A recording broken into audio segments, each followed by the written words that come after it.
आज मैंने एक बुक पढ़ी जिसका नाम था लैम्प्स ऑफ एडवोकेसी। इस बुक में ये बताया गया था कि कोई भी व्यक्ति अगर वकील बनना चाहता है तो उसके पास कौन कौन सी क्वालिटीज होनी चाहिए। तो मैंने सोचा यार ये तो बहुत ही इंपॉर्टेंट बुक है, क्योंकि मैं भी वकील बनना चाहता हूँ कि क्या मेरे अंदर ये क्वालिटीज हैं कि नहीं है। तो मैंने सोचा यार आप लोगों के सामने भी यार पेश कर दूं तो आप लोग भी जान जाएंगे। तो आज मैं आप लोगों को बताता हूँ कि यदि आप वकील बनना चाहते हैं तो आपके पास 7 क्वालिटीज होंगी, तो आप अच्छे वकील बन सकते हैं। पक्का बता रहा हूं मैं, आप अच्छे वकील बन सकते हैं। इस बुक को वकील बनना चाहता है तो उसके पास 7 क्वालिटीज होनी चाहिए। जैसे कि उन्होंने पहली क्वालिटीज ये बताई है कि आपके पास ईमानदारी होनी चाहिए, आप लॉयल होना चाहिए, एक इंडिपेंडेंस होने चाहिए, आप जिम्मेदार व्यक्ति होने चाहिए। क्योंकि जिम्मेदार व्यक्ति होना आप लोग आपके लिए बहुत ही जरूरी होता है। क्योंकि एक कोई व्यक्ति अपना आपके सामने लाता है कि सर आपको मेरा केस ये लड़ना है, तो आपको बहुत ही जिम्मेदारी से और बहुत ही ऑनेस्टी से काम करना है। और उसके पैसे आपने लिए तो उन पैसों से आपको काम करना है। बेईमान बिल्कुल नहीं होता है। अगर आप बेईमान होते तो आपका ये इस बात का इम्पैक्ट आपकी फ्यूचर पर आपके भविष्य पर पड़ेगा। क्योंकि आप जब उस केस को अच्छे से नहीं देखते हैं तब जो है आपकी जो सराउंडिंग है, आपकी सराउंडिंग में इमेज ये बन जाती है कि ये भैया वकील हैं, जी ईमानदार वकील नहीं है और ये केस रुपए ले लेते हैं और केस केस नहीं करते हैं, यानी कि जी हमारी अच्छी तरीके से काम नहीं करते हैं। दूसरी चीज उन्होंने बताई कि कोई भी व्यक्ति अगर वकील बनना चाहता है तो उसके अंदर वो साहसी भी होना बहुत ही जरूरी होता है। क्योंकि आप कोई भी केस लेते हैं तो उसका अपोजिट साइड वाला आपको धमकाता है, फोन आता है कि अरे भाई तूने अगर ये केस लड़ा तो मैं तुझे मार डालूंगा। तो आपको साहसी भी होना है और हिम्मत वाला होना चाहिए। ऐसा नहीं कि आप डरपोक है, उसने एक कॉल करा और आप डर के भैया मैं ये केस नहीं लड़ूंगा। आपको ऐसा नहीं करना है, आपको साहसी होना है। यानी कि जो चीज आप कर सकते हैं, आप पर खुद पर विश्वास हो और कॉन्फिडेंस हो कि मैं ये कर सकता हूं।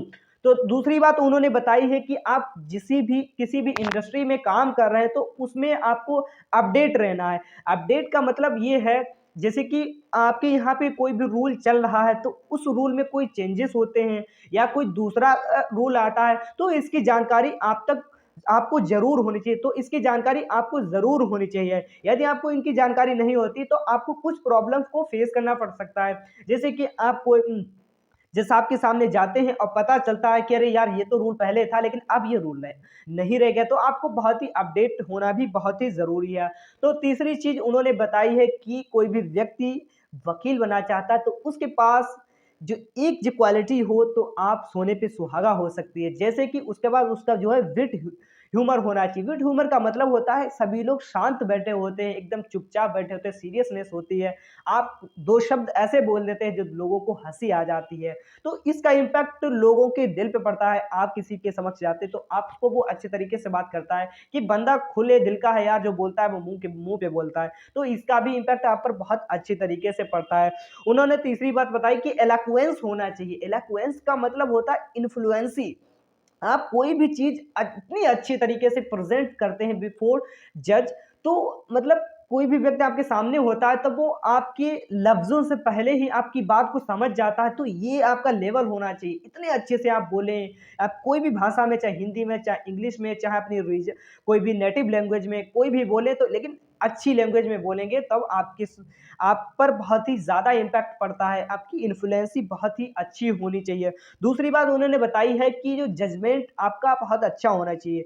जैसे कि जो हम आपकी अपोजिट साइड का व्यक्ति होता है वो अब आगे क्या कदम बढ़ाएगा तो आपकी इसको जानकारी, ऑब्जर्वेशन आपका बहुत ही अच्छा होना चाहिए।